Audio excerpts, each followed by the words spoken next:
और आज पूरे देश के अंदर, हर व्यक्ति के अंदर, छोटे बच्चे के अंदर बिरसा मुंडा जिंदा है। आज हर व्यक्ति ये चाहता है कि मैं बिरसा मुंडा जैसा। लेकिन दुर्भाग्य इस बात का है, केंद्र सरकार ने बिरसा मुंडा जी का जो इतिहास पढ़ाया जाता था, एनसीईआरटी की किताब में बिरसा मुंडा जी की जीवनी लिखी थी, बिरसा मुंडा जी का इतिहास लिखा था और उनके उद्देश्य उपदेश लिखे थे। वो किताब पूरे देश के अंदर सारे विद्यालयों में पढ़ाई जाती थी। 12वीं क्लास के सामाजिक विज्ञान, और उस किताब में 2024 में बिरसा मुंडा जी का इतिहास आधा चैप्टर पूरा हटा दिया और बिरसा मुंडा जी का जो उपदेश था उस उपदेश को हटाने का काम किया। बिरसा मुंडा जी ने जन्म यहाँ लिया, उन्होंने अंग्रेजों से लड़ाई लड़ी जो तात्कालिक जो समय था, और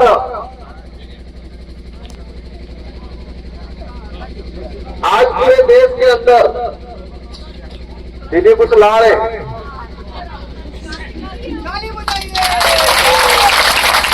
धन्यवाद धन्यवाद।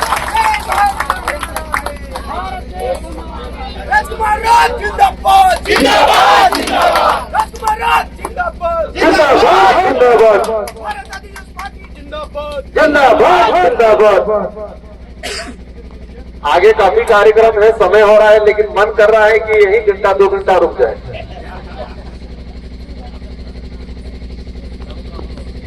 बिरसा मुंडा जी ने किस उद्देश्य से लड़ाई लड़ी? उस समय बिरसा मुंडा जी के साथ में जो लोग थे उनको हम योद्धा कहेंगे, जिन्होंने बिरसा मुंडा जी को साथ दिया था। इन सबका उद्देश्य क्या था? इनकी विचार क्या थे? आदमी को मजबूत विचार और उसका संघर्ष मजबूत बनाता। तो 25 साल की उम्र में, मतलब ये 16-17 साल की उम्र में उन्होंने लड़ाई लड़ना शुरू कर दिया होगा। इन्होंने कितना सोचा होगा, कितना अत्याचार देखा होगा उस समय।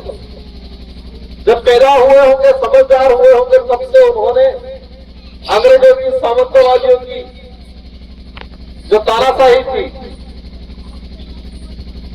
जो अत्याचार था, उन्होंने समझा होगा, उसको महसूस किया होगा, उन्होंने आसपास देखा होगा, उन्होंने इन जंगलों को समझा होगा, इस माटी को समझा होगा।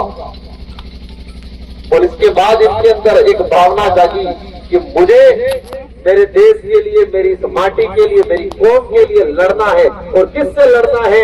जो बाहर से आके इस माटी को, इस कौम को, इस देश को लुटने का काम कर रहे हैं, उनके खिलाफ लड़ना है। ये विचार आया। और ये विचार आने के बाद उन्होंने संघर्ष किया और लड़ाई लड़ी, और लड़ाई लड़ते हुए बलिदान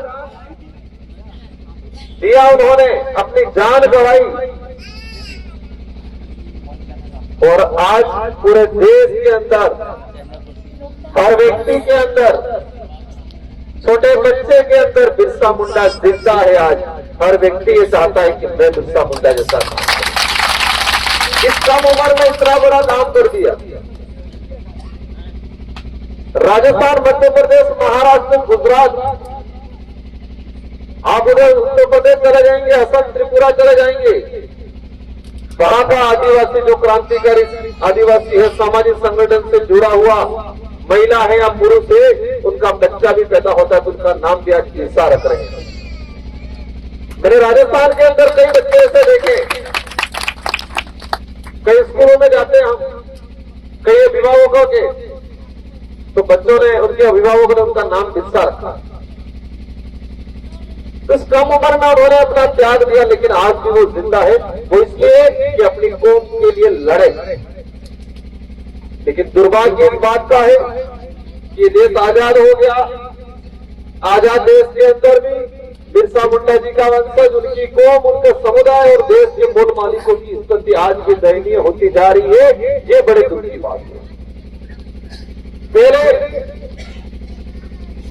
गुस्से और हथियार से मारा जाता था, आज की सरकारें आजाद भारत में प्यार से और नीति से मारने का काम कर रही है। क्या कर रही है?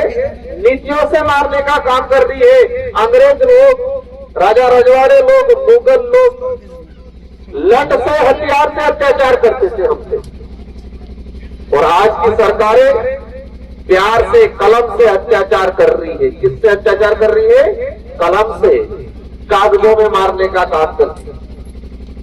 उस समय का तात्कालिक अत्याचार हमको दिखता था, हमको महसूस होता था, लेकिन आज की सरकारें जिस देश का जो मूल मालिक है आदिवासी समुदाय के साथ जो अत्याचार कर रही है, वो कलम और कागजों, नीतियों में कर रही है, जो हमें दिख भी नहीं रहा है और महसूस भी नहीं हो पा रहा है।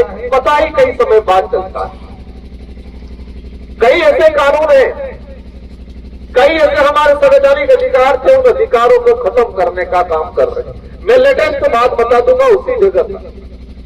आज बिरसा मुंडा जी के लिए हर कोई मर मिटने के लिए तैयार है,